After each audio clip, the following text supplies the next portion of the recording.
آئیے کتاب رحمت سورہ الکہف اٹھائیں۔ اللہ تعالیٰ نے ایک واقعہ بیان کیا ہے حضرت موسیٰ اور حضرت خضر علیہ السلام کا، کہ حضرت موسیٰ علیہ السلام عزم مصمم کر کے جب چلے تو اللہ فرماتا ہے کہ ہم نے حضرت موسیٰ علیہ السلام کو جس بندے کی نشانی بتائی تھی وہ بندہ ان کو وہاں مل گیا۔ سفید چادر اوڑھے حضرت خضر علیہ السلام وہاں لیٹے ہوئے تھے، تو یہ جا کے ان کے پاس کھڑے ہو گئے کہ حضرت میں آپ کی خدمت میں اس لیے آیا ہوں کہ اللہ نے آپ کو جو خصوصی علم عطا کیے ہیں میں ان کو سیکھنے کی غرض سے آپ کی چوکھٹ پہ آیا ہوں۔ کہا تم میرے ساتھ صبر نہیں کر پاؤ گے، معاملے مشکل ہیں، سفر دشوار ہے، منزل کٹھن ہے، اور میرے معاملات ایسے ہیں کہ تم اعتراض کرو گے اس کے بغیر تم رہ نہیں سکتے۔ حضرت موسیٰ علیہ السلام نے کہا اگر اللہ نے چاہا تو آپ دیکھیں گے میں صبر کروں گا اور آپ کے کسی حکم کی کسی کام کی میں نافرمانی نہیں کروں گا، کسی کام کا انکار نہیں کروں گا۔ کہا کہ اچھا شرط یہ ہے کہ جو میں کروں اس پر تم اعتراض نہیں کرو گے، سوال نہیں کرو گے، یہاں تک کہ میں خود ہی نہ بتاؤں۔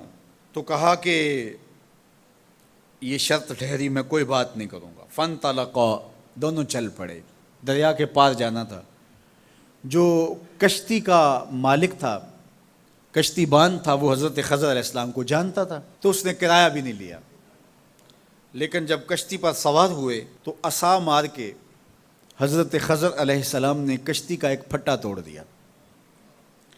تو بے ساختہ حضرت موسیٰ علیہ السلام نے کہا آپ نے پھٹا توڑ دیا، یہ سارے ڈوب جائے؟ کہا میں نے کہا تھا نا تم میرے کاموں پہ صبر نہیں کر پاؤ گے۔ تو حضرت موسیٰ کو یاد آیا، کہا میں بھول گیا تھا، اس پر مواخذہ نہ کیجیے۔ پھر دونوں چل پڑے، بچے کھیل رہے تھے، ایک خوبصورت لڑکا وہ بھی بچوں میں کھیل رہا تھا۔ حضرت خضر آگے بڑھے اور اس کی گردن مروڑ دی، اس کو قتل کر دیا۔ صاحب شریعت تھے حضرت موسیٰ علیہ السلام، نہ رہ سکے، پھر بول پڑے ایک جان کو بغیر کسی جان کے بدلے میں قتل کر دیا، اس نے گوایا کیا تھا ہمارا؟ آپ نے بہت ہی جو ہے وہ غلط کام کیا، یہ کام اچھا نہیں کیا آپ نے۔ کہا میں نے کہا نہیں تھا کہ تم میرے ساتھ صبر نہیں کر پاؤ گے۔ کہا ایک موقع اور دے دیجئے، اب اگر میں نے کوئی اعتراض اٹھایا تو پھر دوبارہ مجھے آپ اپنی صحبت میں نہ رکھیے، عذر تمام ہو جائے گا۔ پھر دونوں چل پڑے، یہاں تک کہ ایک بستی میں دونوں آئے تو آپ نے بستی والوں سے کہا کہ ہم مہمان ہیں، آپ ہماری مہمان نوازی کیجیے، کھانا کھلائیے۔ تو انہوں نے انکار کر دیا، کہا کہ ہم تو آپ کو بلایا نہیں ہے، آپ خود آئے ہیں، آپ اپنے کھانے کا خود انتظام کیجیے۔ گزر رہے تھے گلی سے تو ایک دیوار گرنا چاہ رہی تھی، تو جلدی سے اس دیوار کو مرمت کر دیا۔ کہا حضرت ہم اگر چاہتے تو اس پہ اجر لے سکتے تھے، انہوں نے ہمیں کھانا تک نہیں دیا اور ہم ان کی دیواریں سیدھی کر رہے ہیں۔ کہا اب تمہاری میری جدائی ہو گئی، تم نے یہ بھی اعتراض کر دیا۔ تو انہیں یاد آیا کہ وہ یہ بھی اعتراض ہو گیا۔ اب میں تمہیں بتاتا ہوں کہ یہ 3 کام میں نے کیوں کیے۔ اللہ اکبر۔ اب سنیے، قرآن ہمیں بتاتا ہے کہ ظاہری علم بھی ہوتا ہے لیکن کوئی باطنی علم بھی ہوتا ہے۔ کہا وہ پہلی بات کشتی والی سنو، یہ 2 مسکین بچوں کی کشتی تھی، ان کے گھر کا چولہا اس کی کمائی سے جلتا تھا۔ دریا کنارے کنارے ایک ظالم بادشاہ رہا تھا جو لوگوں کی کشتیاں چھین رہا تھا، ہم نے تھوڑا سا عیب لگا دیا، وہ ٹوٹی کشتی چھوڑ کے چلا گیا۔ اب وہ تھوڑے سے پیسے لگا کے کشتی مرمت کرا لیں گے، گھر کا چولہا جلتا رہے گا، بتاؤ اچھا کیا یا برا کیا؟ کہا رہی بات اس بچے کی جس کو ہم نے قتل کیا، اس کے ماں باپ مومن تھے، نیک تھے، صالح تھے، بچے نے بڑا ہو کے بہت برا ہونا تھا، ہم نے اس کو قتل کر دیا، اللہ اس کے بدلے ان کو بہتر اولاد دے گا۔ علماء تفسیر نے لکھا ہے اس بچے کے بدلے میں اللہ نے ان والدین کو ایک بیٹی عطا کی جس کی نسل سے 70 نبی پیدا ہوئے۔ دیوار کی کہانی بھی سن لیجئے، یہ شہر کے 2 یتیم بچوں کی دیوار تھی اور اس کے نیچے ان کا خزانہ تھا اور ان کا باپ بڑا نیک تھا۔ خزانہ دیوار کے نیچے ہے، دیوار گرنا چاہ رہی ہے، کسی معمولی دھکے سے گر جاتی۔ 2 ہی صورتیں تھیں، یا وہ بچے خود اپنا خزانہ اٹھا لیتے یا لوگ اٹھا کے لے جاتے۔ لوگ اٹھا کے لے جاتے پھر بھی ہاتھ میں کچھ نہ آیا، اور اگر وہ خود اٹھا لیتے تو بچے ہیں، بچپنے کی وجہ سے وہ اس کو اڑا دیتے۔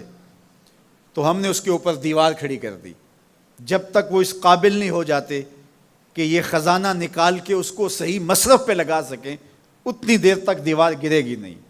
اللہ اکبر۔ وہ کسی وجہ سے دیوار قائم رہے گی، اور جب وہ اس عمر کو پہنچ جائیں گے جس عمر میں وہ اس خزانے کو سنبھال سکیں گے تو پھر دیوار خود بخود گر جائے گی اور یہ خزانہ نکال کر کے اپنے کام پہ لے آئیں گے۔